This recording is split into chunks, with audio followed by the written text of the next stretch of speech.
Fovi Katakou, bonjour. Bonjour. Voilà, un an après les élections présidentielles du 22 février 2020, aujourd'hui, quel bilan vous, les citoyens, vous pouvez faire par rapport à la situation sociopolitique au Togo? Un an après l'élection du 22 février 2020, quel bilan pouvons-nous faire? Le seul bilan que nous pouvons faire, c'est que la lutte togolaise, le champ de la lutte togolaise est réduit seulement sur des déclarations tapageuses sur WhatsApp, sur des insultes, sur des joutes verbales sur WhatsApp et sur des conférences de presse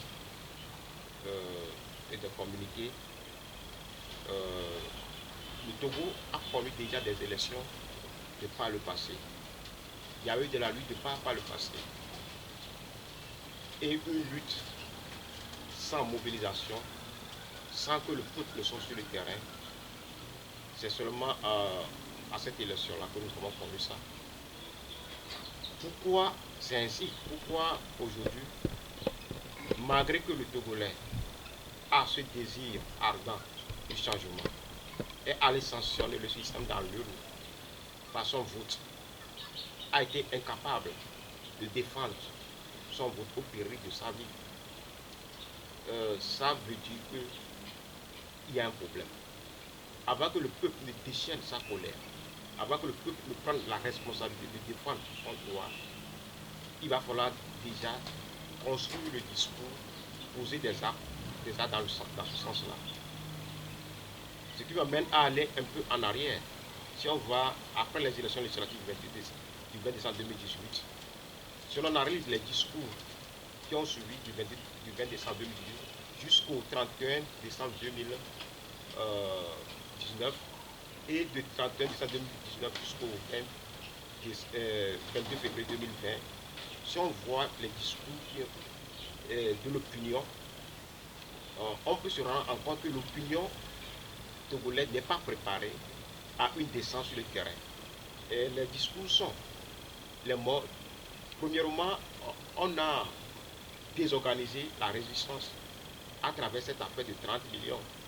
Que tout le monde en âme et conscience, ceux qui réfléchissent, savent bien que 30 millions donnés à 14 partis politiques ne peut pas être un problème, un obstacle à la lutte de libération, parce que nous tous, nous avons été dans la rue, nous avons vu la résistance du système, nous avons vu comment les miliciens ont agi, nous avons vu comment on a utilisé les soldats.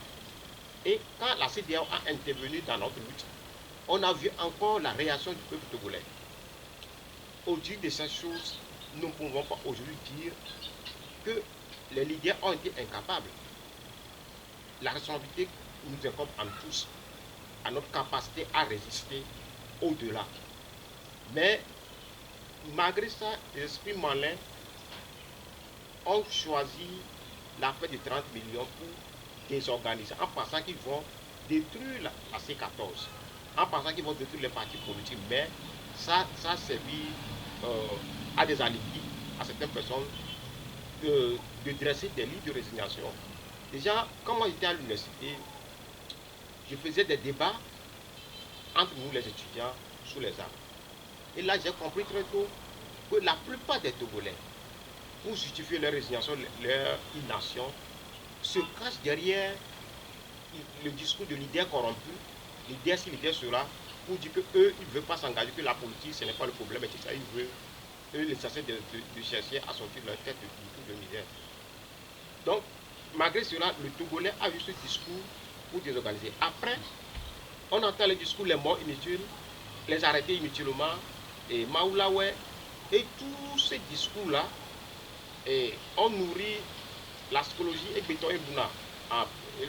Les politiciens sont des menteurs et il faudrait que nous aussi nous cherchions les nôtres. Et quand l'affaire de l'élection arrive, il y avait eu deux courants de pensée en ce temps-là.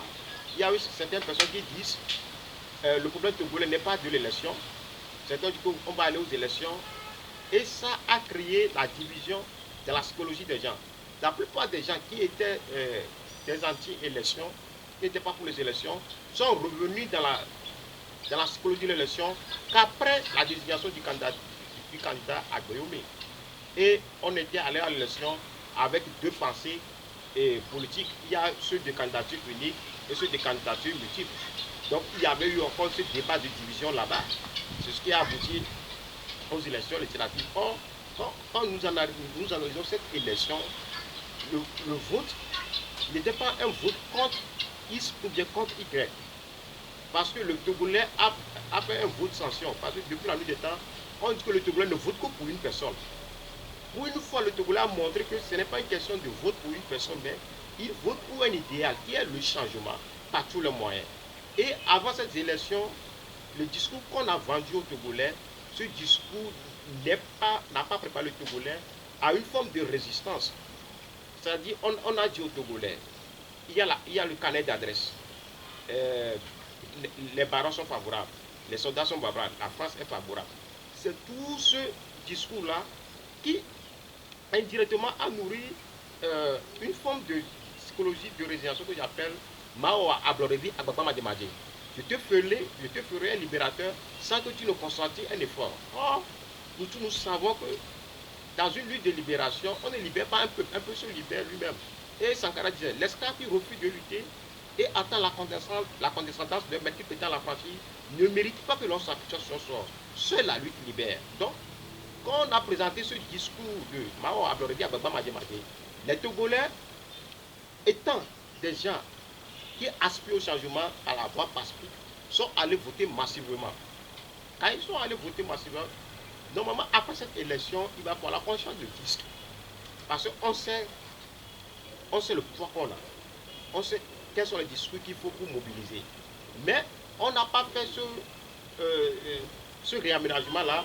On est toujours resté dans le discours de division, d'insultes, ce qui a fait que le peuple togolais n'était pas prêt et n'a pas senti pour aller dans la rue, défendre sa victoire. Et pendant cette élection, avec les caméras, les vidéos, on a eu à montrer les fraudes. Dans un bureau de vote où il y a 20, il y a 200 inscrits. Et dans l'urne, on voit 400, 300, il y a un problème. On a filmé beaucoup de choses. Normalement, avec la descente populaire du peuple dans la rue, avec tous ces éléments-là, la chose pourrait changer. Mais qu'est-ce qu'on a fait? On est resté dans ce giron de joute de bas sur les réseaux sociaux en croyant que, bon, et plus juste la lutte va se mener sur les réseaux sociaux. On utilise les réseaux sociaux pour pouvoir redonner confiance aux gens. Mais maintenant, on utilise les réseaux sociaux pour pouvoir diviser. Et en analysant ce que nous faisons sur les réseaux sociaux, j'ai eu la chance d'avoir accès à des tracts des années 90. Quand vous tombez sur ces tracts-là, dans les années 90, la manière dont les oppositions sont traitées, la manière dont il y a eu la propagande du 5 contre les commandes de la liberté, c'est la même chose que nous observons sur les réseaux sociaux aujourd'hui, à travers la décrédibilisation des leaders, le dénigrement, le mensonge, etc. Donc, il y a une forme de, j'appelle,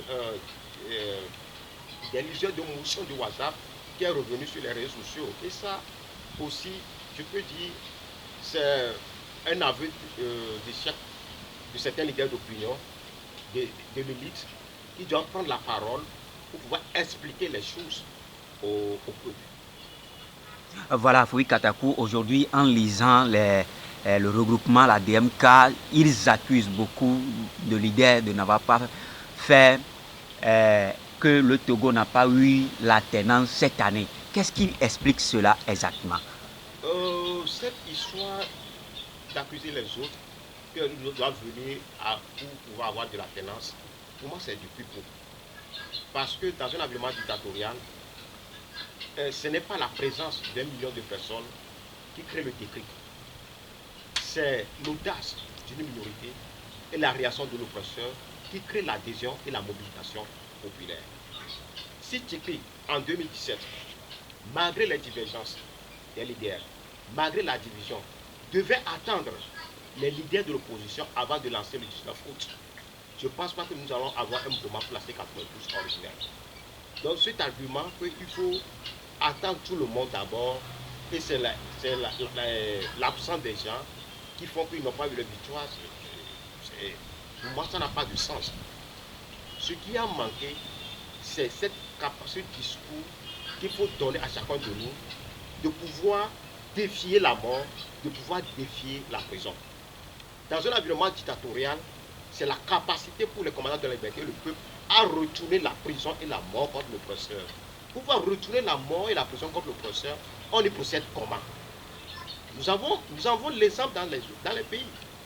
En Tunisie, Mohamed Bouazizi, en amenant les Tunisiens à prendre des risques, il s'est immolé. En Gandhi, pour pouvoir lutter contre les Britanniques, a fait une communication pour persuader les Indiens à se laisser arrêter massivement et à se laisser frapper. Lui-même était prêt à être arrêté. Et grâce à ce mouvement de non-violence, de résistance et de retournement de la prison contre l'oppresseur, ils ont eu gain de cause. Les Martin Luther King ont fait ça aussi. Dans tous les mouvements où il y a eu résultat, c'est cette force qu'a la masse de retour de la prison et la mort contre l'oppresseur. Mais dans l'opinion collective togolaise, qu'est-ce que la prison pour nous? Qu'est-ce que la mort pour nous? C'est ça l'enjeu. C'est-à-dire, cette élection nous a montré quoi? Que nous sommes en face des gens qui ont une philosophie de conservation du pouvoir pour conserver le pouvoir. Et usent par la force, la brutalité et la ruse pour pouvoir s'éterniser le pouvoir. C'est ça que nous avons en face. Et le système a récupéré tous les systèmes de socialisation, les agents de socialisation, l'église, l'école, la famille, les médias, qui ont un discours de l'économie du système et de désengagement politique. Donc tout cet ensemble-là font que le citoyen togolais est dans un environnement du désengagement politique et il s'en fout de l'engagement politique au Togo.